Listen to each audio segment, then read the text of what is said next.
নমস্কাৰ বন্ধু বান্ধৱীসকল, আজি আমি কৰিবলৈ ওলাইছোঁ ক্লাছ 8ৰ অসমীয়া ছাবজেক্টৰ লেচন নং 6ৰ কুৱেশ্যন আনচাৰসমূহ। তাৰ আগতে যদি আপোনালোক আমাৰ এই চেনেলত নতুন আহিছে তেতিয়াহ'লে আমাৰ এই ষ্টাডি ক্লাব চেনেলটো ছাবস্ক্ৰাইব কৰি দিব আৰু কাষত থকা বেল আইকনটো প্ৰেছ কৰি দিব, যাৰ ফলত মই দিয়া ষ্টাডি ভিডিঅ'সমূহ সকলোতকৈ আগত পাব। তেতিয়াহ'লে বলক আমি ভিডিঅ'টো আৰম্ভ কৰোঁ। 2 নম্বৰ উত্তৰ দিয়া। ক. হাইস্কুলৰ প্ৰকাণ্ড খেলপথাৰখন লোকাৰণ্য হোৱাৰ কাৰণ কি? ইয়াৰ উত্তৰটো হ'ব আত্মসহায়ক গোটৰ প্ৰদৰ্শনীৰ বাবে। এতিয়া আমি খ নম্বৰ কুৱেশ্যন লৈ প্ৰদৰ্শনীখন কোনে পাতিছিল? ইয়াৰ উত্তৰটো হ'ব প্ৰদৰ্শনীখন অঞ্চলটোৰ মহিলাসকলে পাতিছিল। এতিয়া আমি গ নম্বৰ কুৱেশ্যন লৈ মানুহে ভিৰ কৰা বিপণীখনত কি প্ৰদৰ্শন কৰা হৈছিল?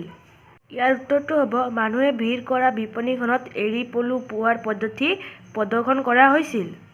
এতিয়াও আমি ঘ নম্বৰ কুৱেশ্যন লৈ অঞ্চলটোৰ মহিলাসকলে সৰু সৰু গোটত ভাগ হৈ কি উদ্যোগ গঢ়ি তুলিছে? ইয়াৰ উত্তৰটো হ'ব অঞ্চলটোৰ মহিলাসকলে সৰু সৰু গোটত ভাগ হৈ ক্ষুদ্ৰ উদ্যোগ গঢ়ি তুলিছে। এতিয়াও আমি ঙ নম্বৰ কুৱেশ্যন লৈ স্বাৱলম্বনৰ কাৰণে গঠন কৰা গোটবোৰক কি বুলি জনা যায়?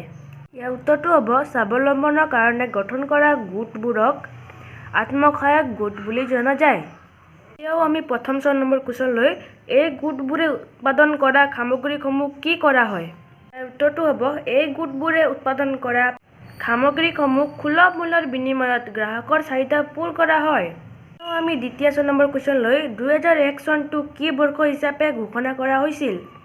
ইয়াৰ উত্তৰটো হ'ব 2001 চনটো আন্তৰ্জাতিক নাৰী সবলীকৰণ আৰু সমমৰ্যাদাৰ বৰ্ষ হিচাপে ঘোষণা কৰা হৈছিল। এতিয়াও আমি বৰ্গজীয় নম্বৰ কুৱেশ্যন লৈ উত্তৰ পূৰ্বাঞ্চলত উল্লেখযোগ্য স্থান দখল কৰা কুটিৰ শিল্পটোৰ নাম কি? ইয়াৰ উত্তৰটো হ'ব উত্তৰ পূৰ্বাঞ্চলত উল্লেখযোগ্য স্থান দখল কৰা কুটিৰ শিল্পটোৰ নাম হ'ল বয়ন শিল্প। এতিয়াও আমি 10 নম্বৰ কুৱেশ্যন লৈ প্ৰাক-স্বাধীন কালতে নাৰীক অৰ্থনৈতিকভাৱে স্বাৱলম্বী কৰাৰ বাবে কোনে চিন্তা কৰিছিল?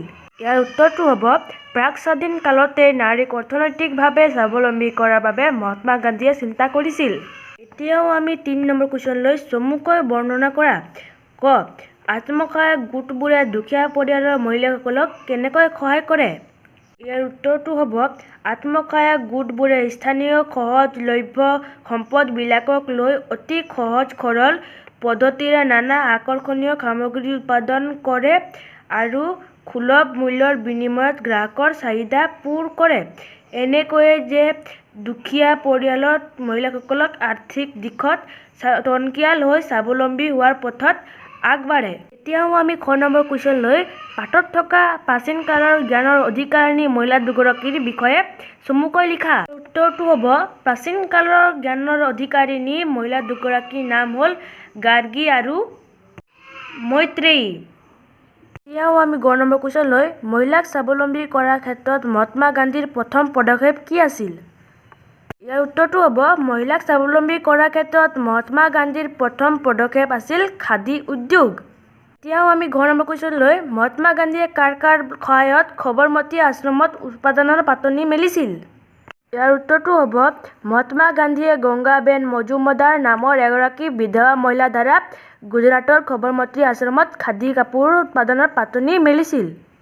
এতিয়াও আমি 5 নম্বৰ কুৱেশ্যন লৈ তলৰ শব্দবোৰৰ অৰ্থ শব্দ সম্ভাৰ আৰু অভিধানৰ পৰা বিচাৰি উলিয়াই লিখা। বিপণী, বজাৰ, হাট, দোকান। ক্ৰেতা, কিনোতা।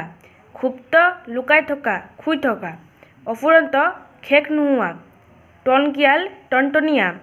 সমমৰ্যাদা, সমমান। প্ৰদৰ্শন, দেখুওৱা কাৰ্য। স্বাৱলম্বী, আত্মনিৰ্ভৰশীল, গঠনাত্মক, গঠনমূলক। পদমৰ্যাদা, উচ্চ পদবীৰ বাবে হোৱা মান বা গৰিমা।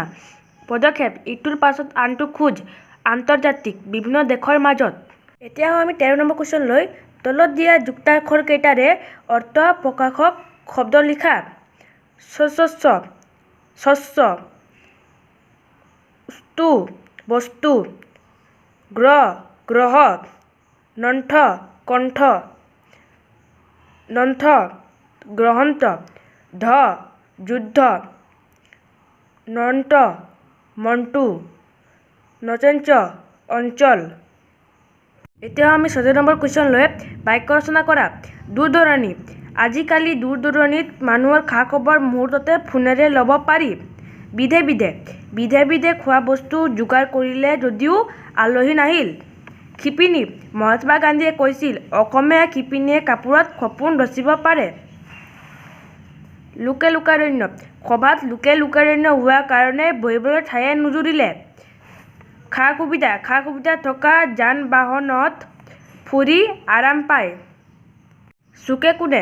অসমৰ চুকে-কোণে বিহু পালন কৰা হয়। আত্মবিশ্বাস।